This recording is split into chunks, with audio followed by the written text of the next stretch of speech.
এর কোন কোন জায়গায় প্রয়োজন সেটা আমি তাদের কাছে জানতে চাওয়া, যদি চেয়ে তারা যে সমস্যাগুলো বলে, আমি যদি আটোয়ার জন্য কিছু বের করে আনতে পারি, এটা আটোয়ার জন্য ভালো না। ডিসি সাহেবের মাধ্যমে হোক, কোনটা? ইউনো সাহেবের মাধ্যমে হোক। না, সেটা ইউনিট এখন নেই। নাই। না, ওনার দায়িত্ব যিনি পালন করতেছেন তাকে আমি আহ্বান জানাইছি যে আমার সুযোগ আছে। আমার জিজ্ঞাসা হচ্ছে তারা কি পারে? না, না, শোন, আমি আপনাকে একটা- পারে না, না, এটা অফিসিয়াল কোনো মিটিং না, never। তাহলে এটা অফিসিয়াল, আমি তাদের কাছে আমি তাদেরকে জিজ্ঞাসা করতে চাই।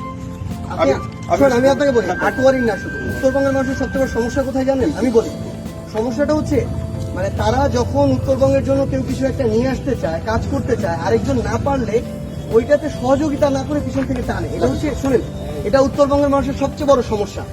ব্যাপারটা হচ্ছে, আপনি আপনার জায়গাতে মনে করেন কিনা যে আমি উপজেলার জন্য কিছু না কিছু একটা নিয়ে আসতে পারবো, এটা মনে করেন কিনা?